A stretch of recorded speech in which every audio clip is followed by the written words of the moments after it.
Amen. So, magandang pong gabi po sa ating lahat, sa mga kapatid,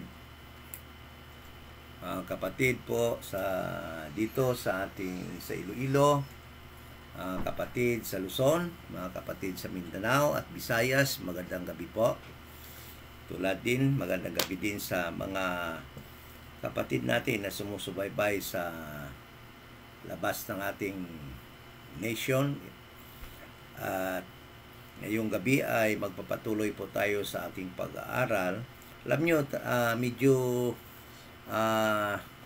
malapit na rin tayo matapos sa pagbigay ng kaliwanagan sa mga verses na ito na ibinato nila na mga proofs daw na ang church, the body of Christ, ay ma-resurrect bodily.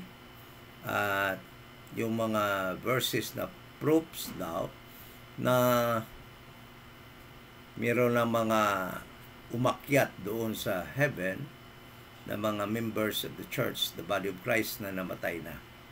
Kaya yan, dahil mali ang turo na yan, inisa-isa po natin explain yung mga verses na kanilang ginagamit upang isupport sa kanilang mga claim or kanilang mga doctrine na ganon.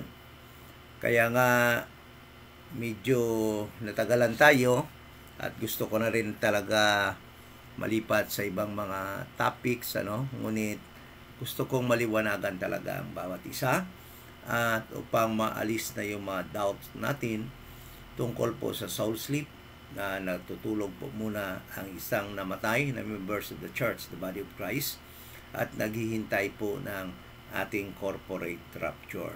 Dahil nga wala nga pong kakayahan ang ating soul na umakyat sarili doon kung hindi sa pamamagitan lamang ng ating corporate rapture. That is God's power na pamamaraan sa pagdala lamang ng mga naligtas at naging member ng Church, the body of Christ, pagdating na po ng panahon na yan sa 1 Thessalonians chapter 4 verse 13 to 17 at saka diyan sa 1 Corinthians chapter 15 verse 50 to 58. Yan po ang power ng Panginoon sa pagdala sa atin. Kaya wala po tayong kakayahan ni isa man na soul na namatay na umakyat doon mag-isa apart from the corporate rapture. So, hopefully, matatapos na itong isyong to. My purpose actually is not to convince, The objective of this study actually is not to convince those people, mixers, that do not believe this doctrine. But my objective is to edify at upang tumatag yung faith at pag-believe sa doctrine na ito ang mga members ng Church, the body of Christ, na naniniwala sa ganitong turo o ganitong doktrina. Kasi nga po, ito nga po yung tama at biblical na doctrine about po sa kung saan pumupunta muna ang namatay na members of the church, the body of Christ. Hindi po talaga pumupunta kaagad sa heaven. Kaya nga inisa-isa natin yung mga verses na yon upang ma-explain contextually at kung ano ba yung mga sinasabi doon. At this moment of time, ang ating pag-aaralan ay yung Romans chapter 8 verse 11 na ginagamit nila na isa din daw pong verse na nagsusupport or nagpapantunay na ang church, the body of Christ, ay meron din tayong resurrection bodily. Dahil nga po dito sa itong verse na ito, sabi nga dito at babasahin ko, "But if the spirit of him that raised up Jesus from the dead dwell in you, he that raised up Christ from the dead shall also quicken." The word quicken is different from the word resurrection. Okay? Pwedeng isang bagay na natutulog or not working ay ginising, ganyan. This word we can hear does not really mean resurrection bodily. So kaya mamaya atin yung pag-usapan talaga upang malinaw.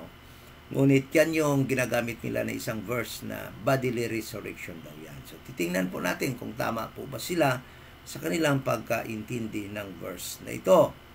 So contextually, talagang hindi po resurrection ang pinag-uusapan po dito, but the walk of a believer, no? The spiritual walk of the believer. And dahil nga po ay andito pa tayo sa mundong ito, sa evil, in this present evil world, we are told by God to walk in the Spirit. And how can we walk in the Spirit? And yan ang ginawa ng Panginoon sa atin. Kanyang ginawa yon at tutunghayan natin mamaya. But before that, ito nga pala yung Iloilo Dispensation of Grace Bible Church at andito po tayo sa 7040 7th Street, Lawan Village, Balantang Haro. Yan po, ito po yung lugar kung saan tayo nagtitipon every Sundays at every time na meron po tayong importanteng mga gatherings, kasama yung mga kukunting members or kukunting members of the church, the body of Christ, na andito po sa Iloilo. At we are happily na nag-iitipon po every Sunday sa lugar na ito, kahit kukunti lang po kami, upang mag-aral po ng doctrine, mga doktrina sa Bible na para sa atin ngayon at mga doktrina ng nasa King James Bible na para naman sa Israel in time past at in the future. We are rightly dividing the word of truth. We do not mix God's instruction to Israel in time past and in the future after the rapture of the church, the body of Christ, and God's instruction for us today in this dispensation of the grace of God. Okay? Para sa members of the church, the body of Christ. Okay? So, bago po tayo mag-umpisa, let us pray. Ama na banal, nagpapasalamat po kami muli na makapagpatuloy ng pag-aaral ng iyong mga salita, rightly divided, at na antala po kami ng session po namin noong nakaraang Saturday dahil po sa mga unexpected na mga visitors na dumating po dito sa amin. Ngunit salamat po na yung gospel po na ay na-share sa kanila at nawa po'y naintindihan po nila ang kaligtasan sa panahon ito ng dispensation of the grace of God. At nagpapasalamat po kami sa opportunity na yon na mayroon pong 9 souls na dumating dito sa bahay at mashiran po namin ng tamang gospel ng kaligtasan sa panahon ito. At salamat muli sa panahon ito na maka-resume kami ng aming Bible study together with our brothers and sisters online at sa aming mga friends na patuloy ding tumutunghay at sumasabay sa aming mga Bible studies within the Philippines at sa ibang nations. Salamat po sa kanilang pagbigay ng kanilang time upang po each one of us will be edified sa pamamagitan po ng pag-aaral na ito. We thank you so much in the name of our Lord Jesus Christ. Amen. So, being members of the church, the body of Christ, our body, physical body, is very important, no? Para sa Panginoon at para din po sa atin sa panahong ito at para sa bawat isa sa atin. Pwede namang iligtas ng Panginoon ating kaluluwa, dahil talaga namang itong body na ito ay babalik lamang sa alikabok according to Ecclesiastes chapter 12 verse 7, na pag namatay na isang tao, ang body, wala naman talagang pakinabang nito dahil yung body na ito ay pupunta doon sa lupa, babalik doon sa lupa, at ang spirit ay babalik sa Panginoon. Kaya nga sa atin sa time na ito ng dispensation of the grace of God, dahil nga wala ng bodily resurrection para sa atin, kung gustong ibaliwala ng Panginoon itong body natin, na mapati wakal na lamang ito sa kasamaan, na hindi magamit ng Panginoon, para sa Kanya, wala naman yun. Dahil nga, itong body na ito ay papalitan naman sa pagdating ng panahon. At yung isusuot natin ay yung heavenly body na piniprepare mismo ng Panginoon para sa atin doon sa heaven. At yung verse niyan is 2 Corinthians chapter 5 verse 1 to 3. Makikita natin dyan na meron tayong body doon.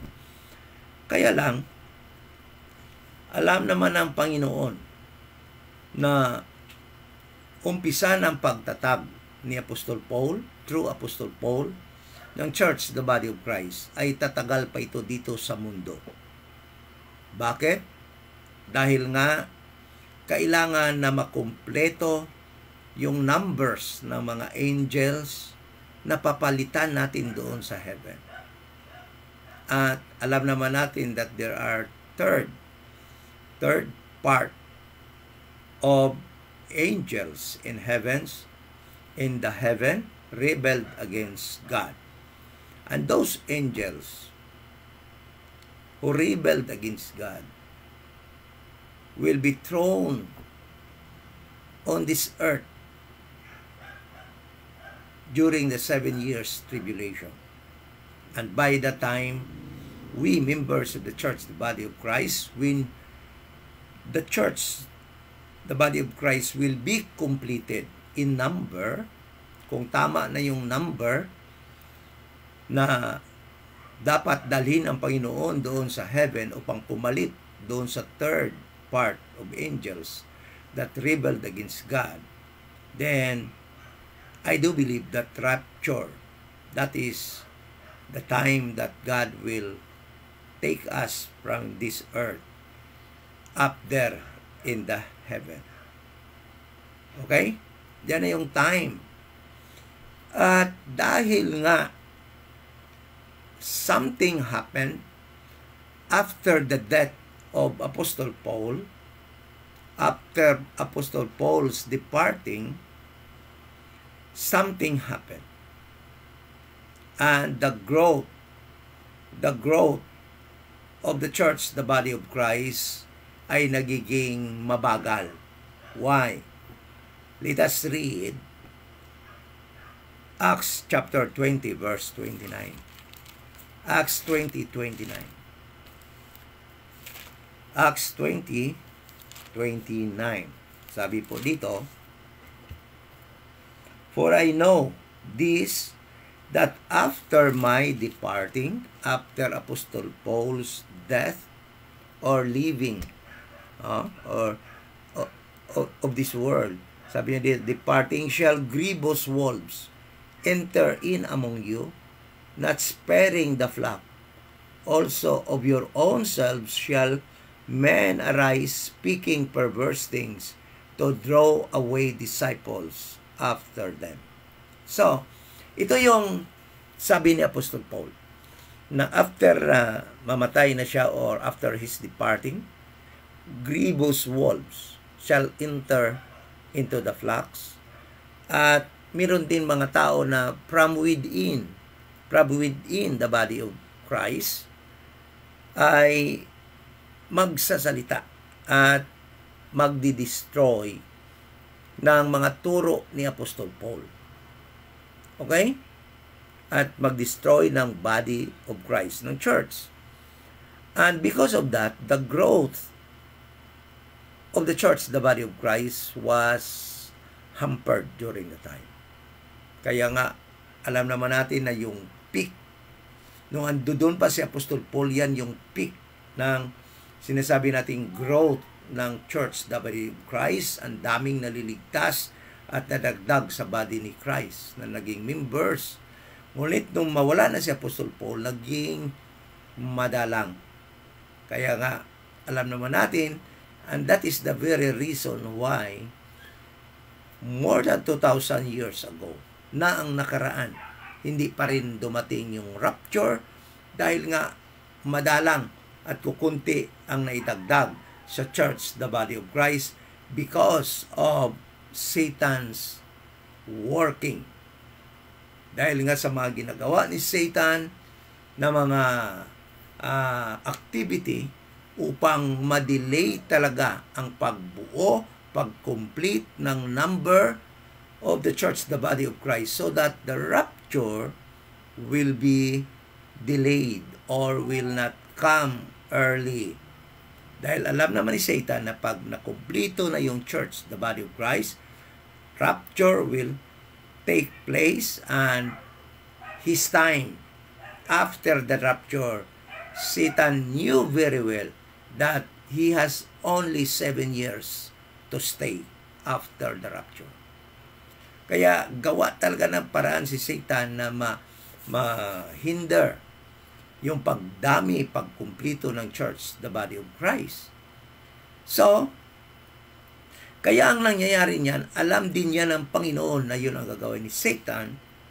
Kaya, yung believer, although soul talaga ang nailigtas ng ating Panginoon, binigyan din niya ng importansya ang ating body habang naglilive pa tayo sa loop, sa word na ito, upang magiging maganda ang ating pamumuhay as believers. Okay? But, paano mangyari yon? Listen to this.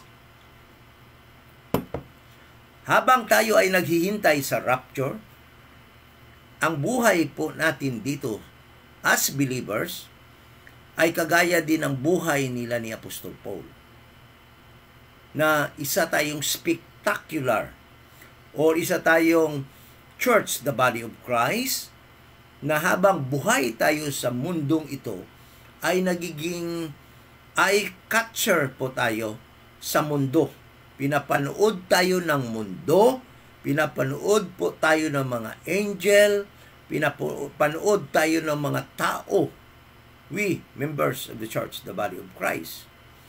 So, there is an importance for us to live accordingly, to live righteously, to live by the Spirit, to be led by the Spirit, so that our testimonies as member of the church, the body of Christ, will be good one.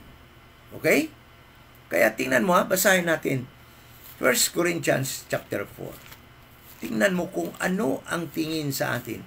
Nang time na yon, nang andyan pa sila ni Apostol Paul, ito yung tingin nila sa mga apostoles. At itiyan din ang tingin nila sa atin ngayon. Even the angels in heavens, ay mangha-mangha sa mga ginagawa natin sa ating pamumuhay dito in this evil world. That is why our body is very important as long as we members of the church, the body of Christ, are still here in this world. Okay? Tingnan mo sila ni Apostol Paul. At I do believe this is still for us today. 1 Corinthians chapter 4 verse 9. For I think that God hath set forth us, the apostles last, referring to themselves. And alam naman natin na wala na si Apostol Paul ngayon. At sino na naman kaya ang tinitingnan nila ngayon? Sino kaya ang pinapanood nila ngayon? As it were appointed to death. They were appointed to death. For we are made, and I do believe, at this moment of time, Hindi na to sila ni Apostol Paul ang pinapanood. But we, members of the church that are alive right now, tayo naman ang pinapanood ng, tingnan nyo, for we are made spectacle unto the world. Spectacle means isang bagay na nakatalaga, na eye-catcher, na pinapanood or kumukuha ng atensyon upang panuurin ng mga tao, sabi dito, ng mundo at ng mga tao at ng mga angels. Alam nyo, even angels in heaven right now, looking at us, watching what we are doing, how we live on this earth, in this evil present world. We are spectacle unto them. We are a thing that catch their attention to watch. Nanonood sila sa atin. Sa panahon nila ni Apostol Paul sila. But tayo, na mga alive ngayon, na members of the Church of the Body of Christ, yung attention nila andito sa atin ngayon. Ng mga angels, ng mga tao, at ng mundo. So, that is why it is very important for our body to be quickened so that we can live accordingly. Okay? So, listen to this. Listen to this.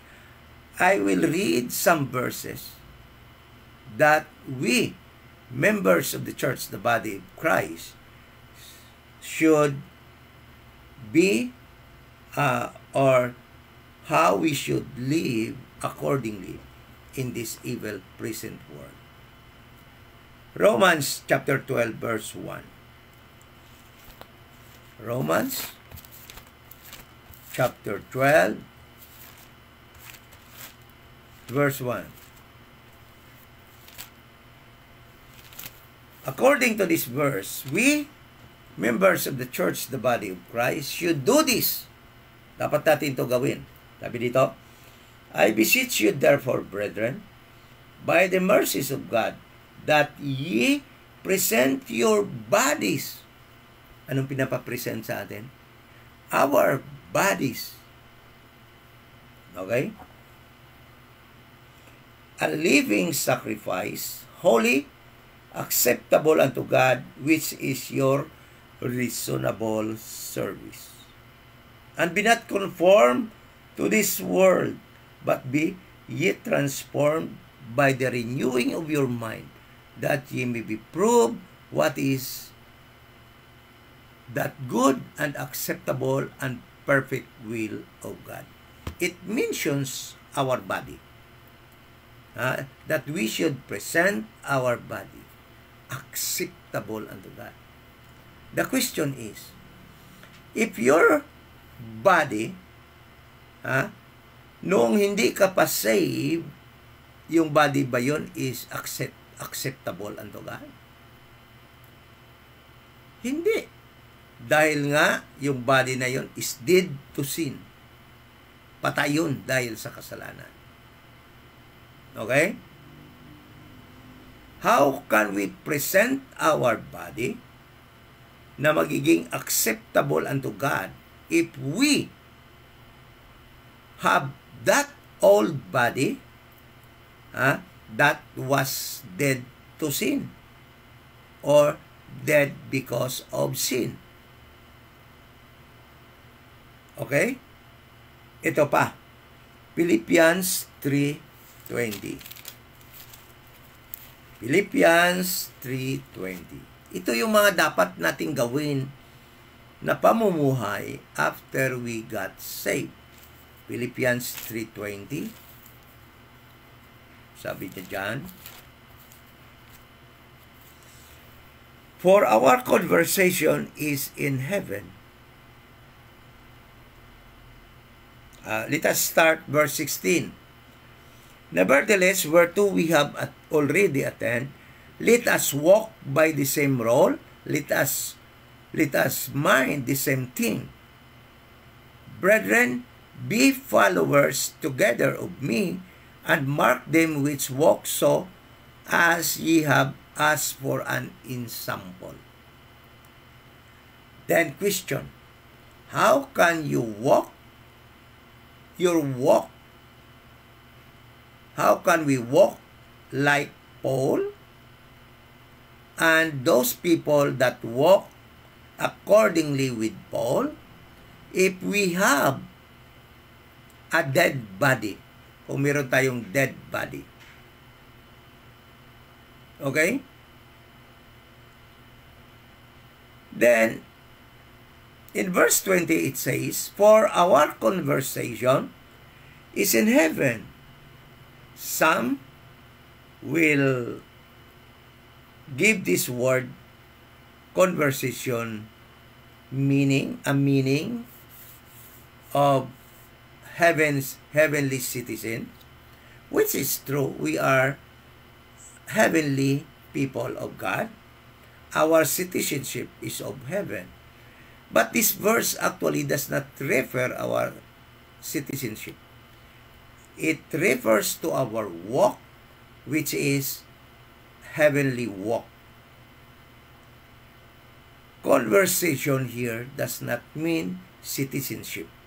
And I will give one session on this subject of conversation, what really conversation means. Okay? But listen to this. For our walk is heavenly. For our walk is in heaven. The way we live in this earth should be how we live, how we walk in our heavenly home in the future. Paano natin gawin yon? We are told from Romans to Philemon how we should live and walk in this evil present world. And that walk actually is heavenly. That is how we walk in heaven by the time we will be raptured and will be taken up to heaven by God's power during the rapture. Okay? So, another verse. Colossians chapter 3, verse 1 to 7. If ye then be risen with Christ, which is true, by the time we believe the gospel of the grace of God, we are baptized or joined into Christ. We are buried with Him, and we are risen with Him. It was already explained in last videos na hindi yung resurrection, but it is salvation. Itong risen dito, hindi ito resurrection. Kundi by the time we believe the gospel of the grace of God, we are risen. We are dead with Christ. We are buried with Christ. We are risen with Christ. At yan yung kinukot dito ni Apostol Paul. If you are risen with Christ, which is true, happened already to us, sabi niya dito, seek those things which are above, where Christ sitteth on the right hand of God. Set your affection on things above, not on things on earth. For ye are dead. Your life is with Christ, and your life is hid with Christ in God. When Christ, who is our life, shall appear, then shall we also appear with Him in glory. So sabi niya dito, verse 5, mortify. The word mortify is to kill, to deaden. Okay? Mortify therefore your members which are upon the earth, fornication, uncleanness, inordinate affection, evil concupiscence, and covetousness, which is idolatry. That is our walk on this earth while waiting for the rapture. That is why our body is important to be quickened, because this body, if not quickened by God and will remain. Kung ano yung condition niya before na-save itong body na ito, ay hindi po ito makaka-walk na mga ganitong walk na pinapalakad sa atin ng Panginoon natin dito sa earth habang naghihintay ng rapture. Habang buhay pa tayo. Kaya itong body na ito, kahit ligtas na yung soul natin, there is a need for this physical body to be quickened, to be made alive. Gagawin itong buhay that can relate to the things of God. At yan yung ginawa ng Panginoon doon sa Romans chapter 8 verse 11, and I will explain later. Okay? So tingnan mo ito. How can a person walk this walk, live accordingly to these instructions of God unto us, if we have a dead body that cannot relate to the things of God? Kaya nga binuhay ng Panginoon pati itong dead body natin. Hindi ito ni-resurrect but binuhay. Okay? So, 1 Thessalonians chapter 5 verse 23. Sabi dito,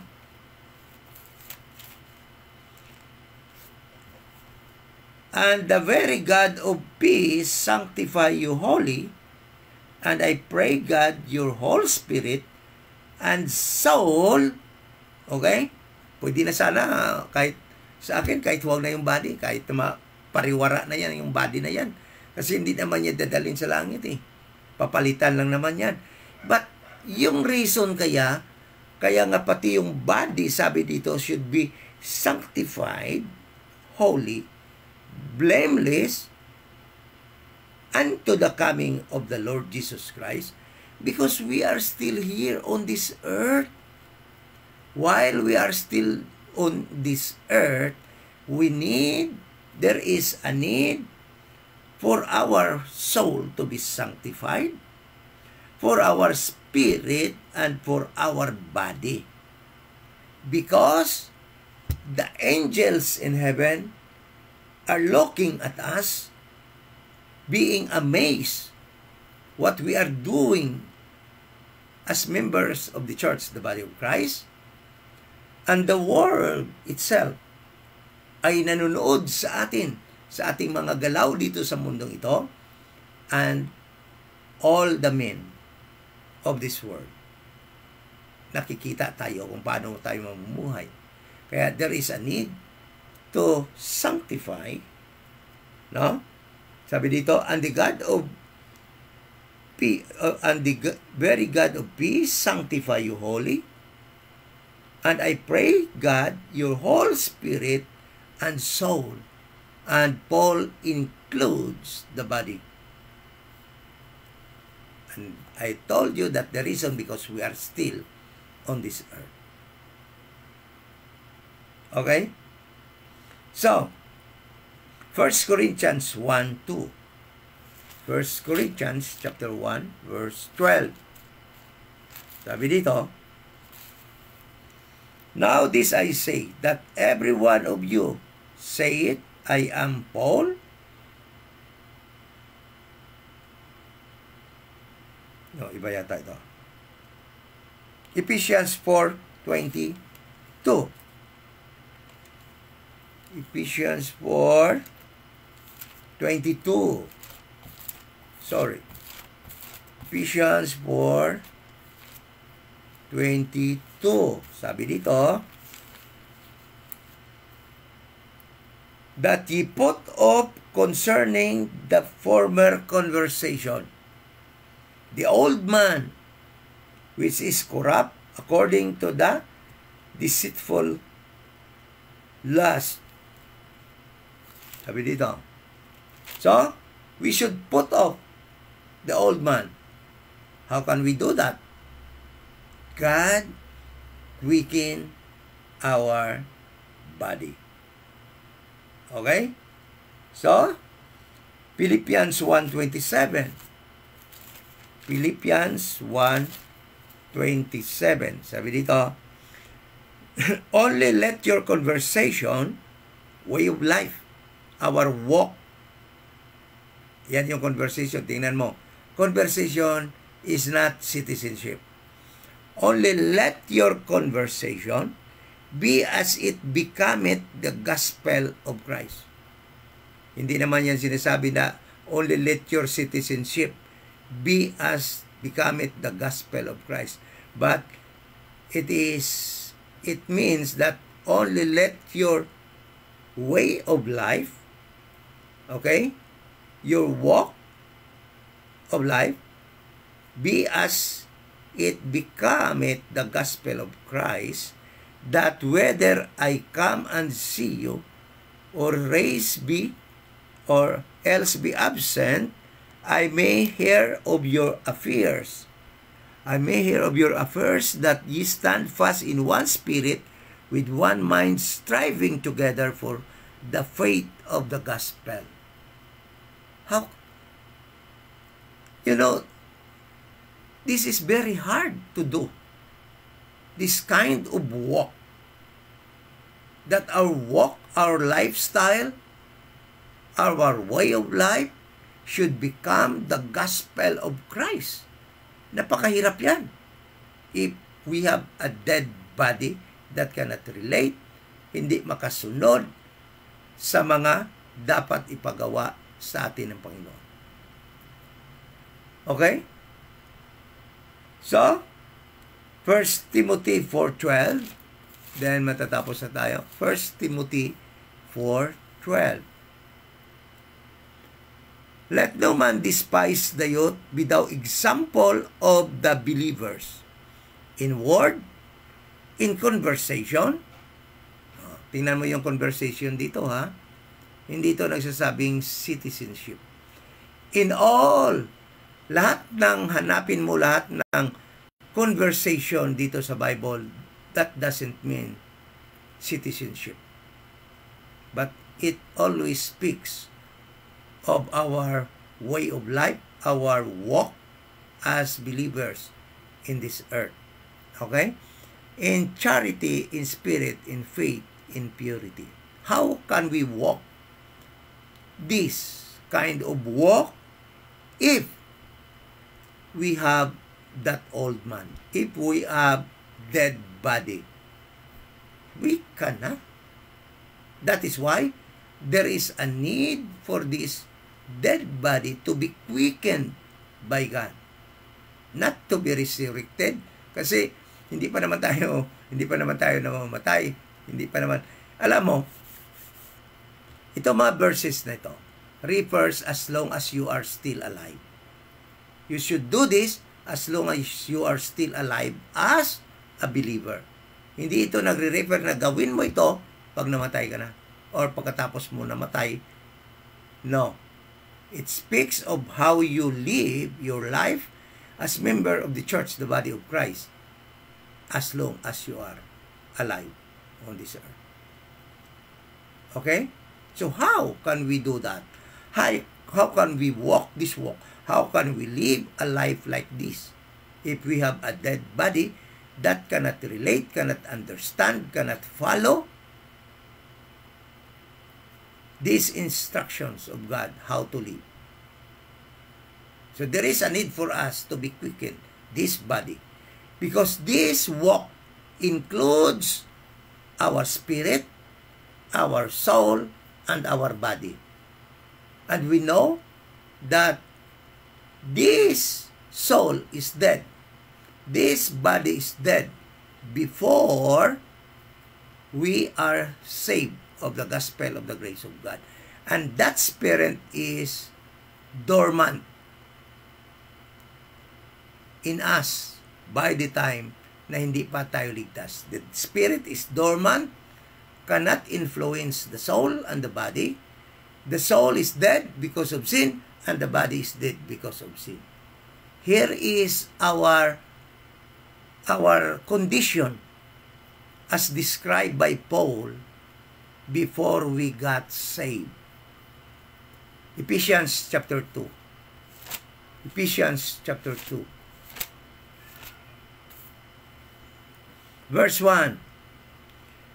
And you hath he quickened who were dead in trespasses and sins.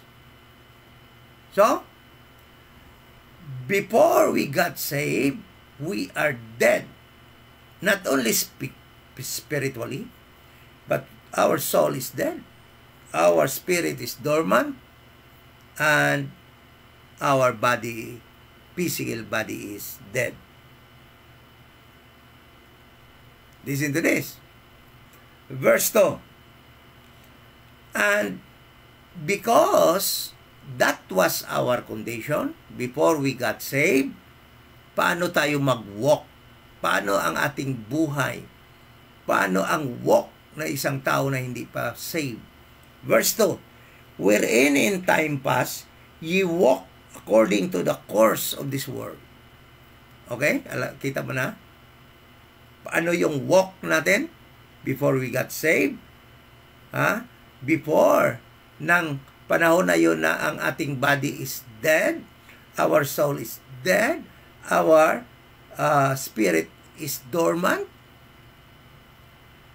Our walk during the time is according to the course of this world, according to the prince of the power of the air. We are following Satan's way of life in the past before we got saved. The spirit that now worketh in the children of disobedience, in whom also we all had our what? Conversation is not citizenship. In whom also we all had our way of life, our walk in time past, in the lust of our flesh, fulfilling the desire of the flesh and of the mind, and were by nature the children of wrath, even as others. Before we got saved, our body, our soul, and because our spirit cannot influence them, and our spirit became dormant during the time, we are following Satan's way of life, Satan's way of conversation. Okay? And during the time, our nature actually was according, sabi dito, nature the children of wrath, even as others. We are before children of wrath, children of Satan. That is why there is a need for us to be quickened. This body should, there is a need to be quickened after we got saved. So, ganyan yung ating sitwasyon, condition, before we got saved. And after we got saved, we need to walk according to those verses that we read. At marami pang ibang mga verses dyan na nagtuturo kung paano tayo mag-walk. And I read another one. Galatians 5:16. Galatians 5:16. Sabi dito, Galatians 5:16. Sabi dito, this I say then, walk in the Spirit, and ye shall not fulfill the lust of the flesh. How can we walk in the Spirit if this body is dead because of sin? So, upang magawa natin yun, lahat na dapat na walk natin in this evil present world, God did something unto us after we believe the gospel of the grace of God. And let us go now to Romans chapter 8, kung ano yung ginawa ng Panginoon sa atin. What God did unto us after we believe the gospel of the grace of God. Sabi dito, after we believe the gospel of the grace of God, Romans chapter 8, verse 1, there is now no condemnation to them which are in Christ. There is no more condemnation. We are saved eternally. Kasi wala na nga condemnation. Though to them that are in Christ. And listen to this. All that are in Christ are spiritual being. All that are in Christ are walking in the Spirit. Okay? All members of the church, the body of Christ, saved by believing the gospel of the grace of God, that Jesus Christ died for our sins, He was buried and rose again the third day. All of us are walking in the Spirit. We cannot walk in the flesh anymore. Why? Listen to this. Verse 9. But ye are not in the flesh, but in the Spirit. We are now in the Spirit. We all members of the church, the body of Christ. If so be that the Spirit of God dwell in you, which is true. The Spirit of God dwells in us. By the time we believe the gospel of the grace of God, the Bible says in Ephesians chapter 1 verse 13 that the Spirit of God sealed us until the day of redemption. Okay? Sealed us, dwells in us. Now, sabi niya dito, if any man have not the Spirit of Christ, he is none of his. Those who are walking in the Spirit, those who are not in Christ, cannot walk in the Spirit. They are walking in the flesh. Okay? These two are opposite. The church, the body of Christ, all members are walking in the Spirit. All that are not saved, all unbelievers are walking in the flesh. Then verse 10. And if Christ in you, the body is dead because of sin. But the Spirit is life because of righteousness. Okay? Then, after we believe the gospel of the grace of God, our soul was quickened. Okay? We are, ano sabi diyan? We are risen with Christ. Okay? Our soul is quickened. Our spirit right now become active, guiding us, sealing us, guiding us. The Spirit that is in us, that came from God, that made us alive. Okay? And since we are still in this world, hindi pa naman tayo mamatay, there is a need for us to live, to walk a believer's life. Yung mga sinasabi ko kanina, then how? Because if only the Spirit and the soul is alive, and the body will remain as dead to sin, then we cannot walk this walk. Hindi natin yun malalakad, yung buhay na yun na gusto ipamumuhay ng Panginoon sa atin dito while we are in this world. That is why may ginawa ang Panginoon. Sabi niya dito verse 11, but if the Spirit of Him that raised up Jesus from the dead dwell in you, which is true. The Spirit of God, sabi dito, dwell in you in verse 9. And that Spirit of God is the one that raised Jesus from the dead. Sabi dito, dwell in you. Sabi dito sa verse 11, sabi dito, The, but if the Spirit of him that raised up Jesus from the dead dwell in you, he that raised up Christ from the dead shall also what? Quicken that Spirit of God that is in us, that raised Jesus physically from the dead. If that Spirit dwells in us, it will quicken our dead body because of sin. This body that was dead because of sin will be quickened. Ibig sabihin, this body right now can relate and can understand and can follow, has the capability now to follow the leading of the Holy Spirit, how to walk according to the walk that God would like us to live, to walk on this earth. Binuhay niya ito. Hindi niya iniresurrection, kundi kanyang binuhay.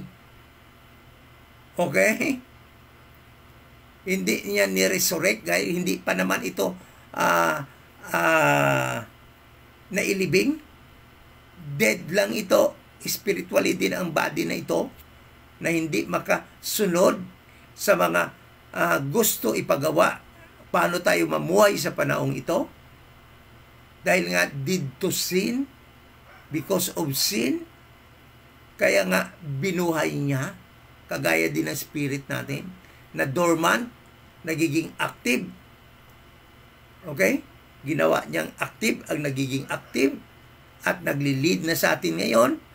Dati hindi active yung spirit, dahil nga hindi naman sumusunod ang soul, dahil nga patay ang soul sa righteousness, patay ang body sa righteousness, at ang sinusunod ay yung utos at pamamaraan ng pamumuhay ng Satan. Kaya kung hindi ito bubuhayin ng Spirit of God that dwells in us, this body cannot obey sa mga gustong pamumuhay ng Panginoon sa atin ngayon sa panahon ito ng dispensation of the grace of God. Kaya sa mga believers, members of the church, the body of Christ, na nagsasabing, nako, hindi ko kaya yan, ligtas na ako, naniwala ako. Pero hindi ko kayang sundin yan. Yung ganang klaseng pamumuhay, hindi ko masunod yan. Walk in the Spirit, live in the Spirit, na mamuhay tayo ng heavenly na pamumuhay, na conversation. Yung nagsasabi niyan, binabaliwala nila yung ginawa ng Panginoon, ang pagbuhay ng Panginoon sa kanilang katawan upang makasunod sa tamang pamumuhay na habang andito pa tayo sa mundong ito. So,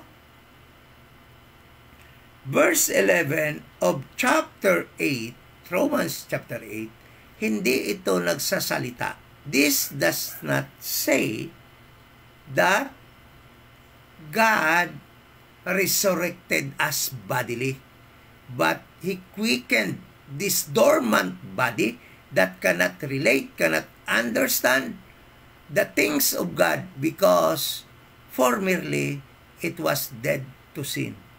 That is why He quickened this body, this physical body, so that the Holy Spirit, that is the Spirit that is in us, no?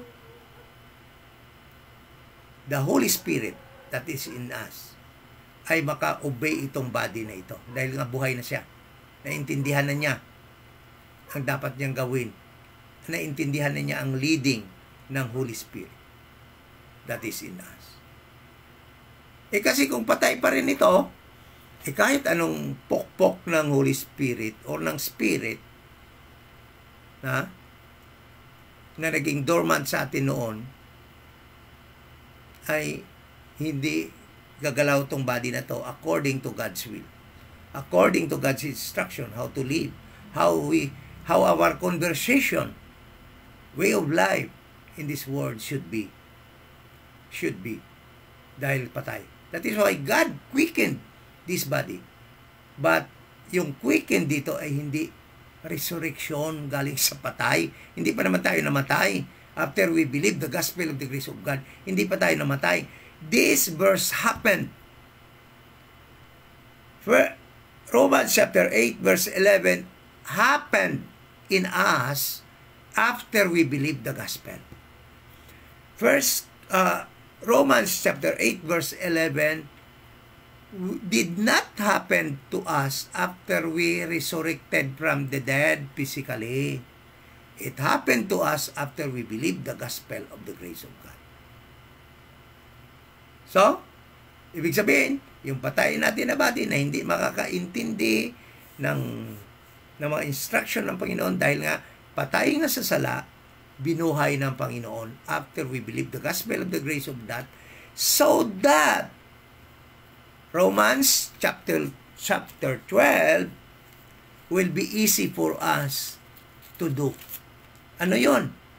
Kung binuhay na tayo ng Panginoon, because of His mercy, because of His grace, sabi dito, I beseech you therefore, brethren, Romans 12:1, by the mercies of God, that ye present your bodies a living sacrifice, holy, acceptable unto God, which is our reasonable service. This walk is daily, not only every Sunday. We must present our bodies by the mercies of God daily as our service unto God. How can we do that if we have a dead body that cannot relate to God's instruction in this dispensation of the grace of God? So God did something unto us after we believe the gospel. He quickened this physical body so that we can offer this unto Him as physical, as present, every day, acceptable unto Him. So,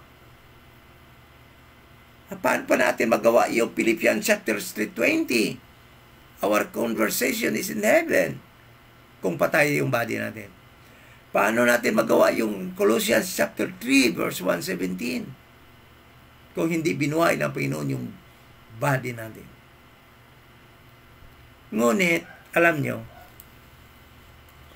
yung mali lang dyan, iba yung pagkaintindi ng mga mixers.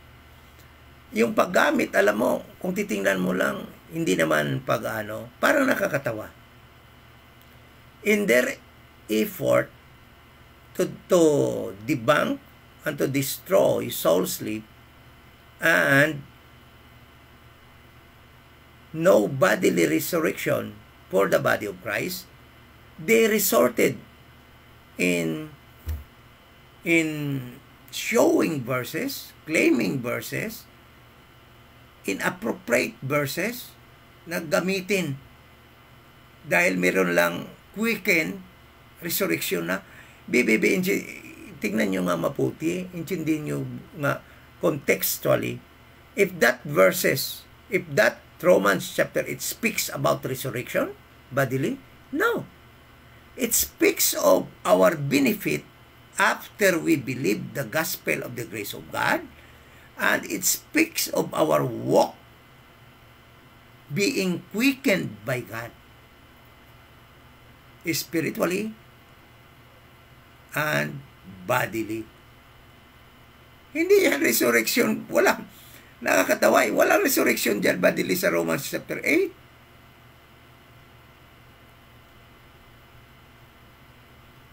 Kaya, alam nyo, please, huwag naman kayo magpatawa na you are making yourselves funny. Yung,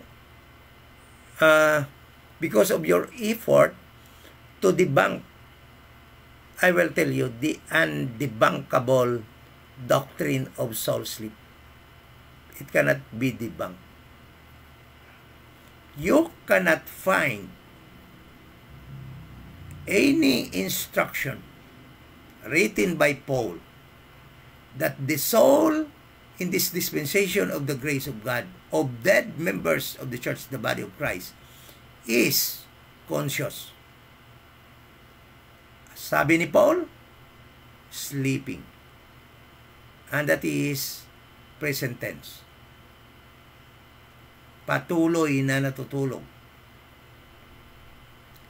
There is no mention from Romans to Philemon that the souls of dead members of the church, the body of Christ, goes to Abraham's bosom.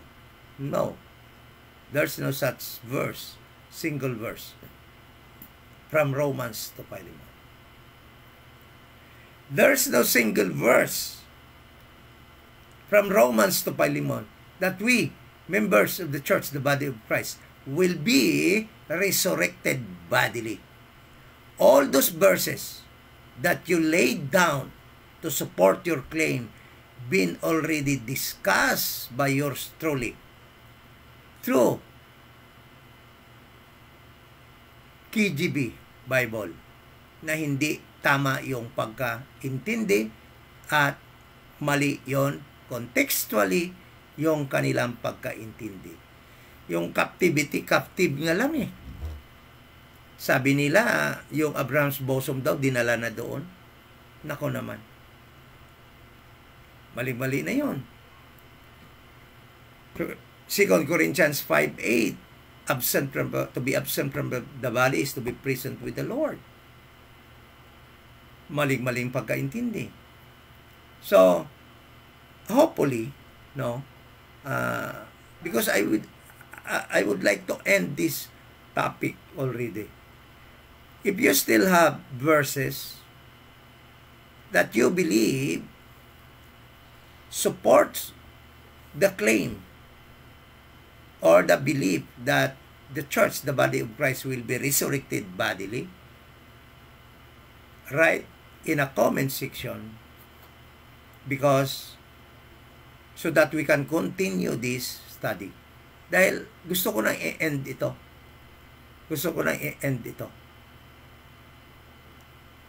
Sana po tayo naniniwala ay nagiging matibay na yung ating belief sa tamang gospel, sa tamang doctrine na ito ng soul sleep. Yung soul sleep natin ay hindi pareho ng Seventh Day Adventist, ng mga Jehovah's Witnesses. Hindi yon. That is, our soul sleep is according to Paul's teaching. According to King James Bible. Not according to other sect or denominations teachings. So, parang na-address ko na siguro lahat ng mga verses na yan. So, kung meron pa, ipapatuloy pa natin. Pero kung wala na, then we'll end this arguments or study so that we can proceed to another subjects or topic. If you have topic na gustong i-discuss, you can write in a comment section and we will give attention to your questions or suggestions. Okay? So, sa ngayon, hanggang dyan lang muna ang ating pag-aaral ng ating Bible, ng ating Biblia, rightly divided. Sana po naging maliwanag na po sa atin. Alam ko po na yung mga mixers na yon ay hindi naman sila maniniwala because of their stand. They have some interests na kanilang tinatayuan or kanilang pinoprotektahan. Meron silang pride na kinikilingan na nahihiyang umamin ng mga pagkakamali. Ngunit ako, alam nyo, kung ano yung nasa Bible, kung mali ako, I can easily accept. Kagaya nung meron tayong brother from Mindanao. Dahil nga talagang pinapanood niya yung mga videos natin na tinuturo online. At nagtaka siya dahil nga meron akong video dati na nagsasabi na we, members of the church, the body of Christ, are right now already in the heaven, sitting with Christ in the heaven. Kaya medyo contradiction yon sa turo ko ngayon na natutulog muna. Okay? At wala pa tayo doon. Those verses will happen in the future. So, kinwestiyon niya ako. Kaya yun ang gusto ko eh. Maganda yun eh. Kasi talagang nag-aaral. Talagang pinag-aaralan. Hindi lamang tinatanggap. So, in-explain ko sa kanya, that was my stand, that was my belief before I discovered or I studied from the King James Bible, soul sleep and no resurrection, no bodily resurrection for the church, the body of Christ. Yung ganun din yung stand ko dati. Alam nyo, ganun din yung stand ko dati. Nandun na tayo. Pag namatay, nandun na sa langit ka agad. Na we are right now sitting with Christ in the heavenly. No? Ngunit, it will happen in the future. So, talagang marunong tayong umamin ng mga mali. Kasi di naman tayo perfect sa ating pag-aaral. Kung mali, tatanggapin natin. Basta andyan sa King James Bible. So, these people actually are, because of pride, they cannot accept. They keep on mixing. Although they claim to be rightly dividing the Word of God, the truth is that they are not. That is why they call themselves moderate. Because some, they rightly divide. Some, they wrongly divide. They mix some part of the Bible. They mix some part of BOC instruction and some part of Israel instruction. That is why they call themselves moderate. I did not call them moderate, but they call themselves moderate. But there's no such thing as moderate and hyper. There is only dispensational Bible study, rightly dividing the word of truth. But there's no such thing as hyper dispensationalism and moderate dispensationalism. This terminology were made only by people not really rightly dividing the word of truth. Okay? Sana po naging maliwanag na po yan sa atin. At see you this coming Saturday. God willing, patuloy po natin gagawin yan. Ang ating Bible study online. At God willing, we are praying another day pa upang we can series some other books, no, sa ating mga online Bible study. And yun pa, kaya maganda may mga feedback eh, ano? Pasensya na kayo, ano, kung yung atin palang Sunday preaching, yung Sunday Bible study natin, hindi pala talaga maliwanag yung boses, yung audio natin. So, pasensya na kayo. Pero meron tayong brother then, thank you so much. Tumatanggap po tayo ng mga feedback, ng mga criticism. Wini-welcome po natin yan, ano? So that we can correct things. Maituwid natin yung mga bagay-bagay. So, merong feedback na yung Sunday preaching po natin ay mahirap yung pangit yung boses, yung audio. So, I am praying na to upgrade ng ating mga gamit, no, sa ating preaching kung Sunday. So, let's pray. Ama na Banal, thank you so much po sa gabi na ito, sa aming Bible study na iyong binigay na oras. Alam po namin na lahat ay galing sa iyo. Mga opportunity. Salamat sa hangin na aming hinihinga. Salamat sa mga pagkain na aming kinakain. Salamat sa mga damit na aming isinusuot. Sa mga bahay na aming tinitirhan. Salamat na hindi mo kami pinababayaan habang andito pa kami in this present evil world. At alam po namin ang aming eternal abode. Alam po namin na diyan kami sa iyo, sa heaven, sa iyong kaharian diyan sa langit, diyan mo kami dadalhin. At pansamantala lamang kami dito. Praying na sana po every time ng Bible study na ito ay mai-air online. Sana po we are praying na yung objective namin na may preach ang gospel of the grace of God at may maligtas na kaluluwa ay mangyari po. At I'm praying together with those people online right now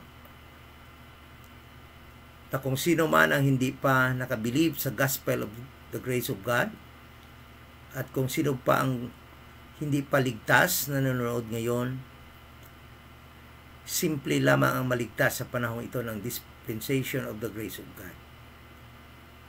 Wala kang gawin kundi mananampalataya lamang na si Jesus Christ ay namatay, bayad po ng iyong kasalanan.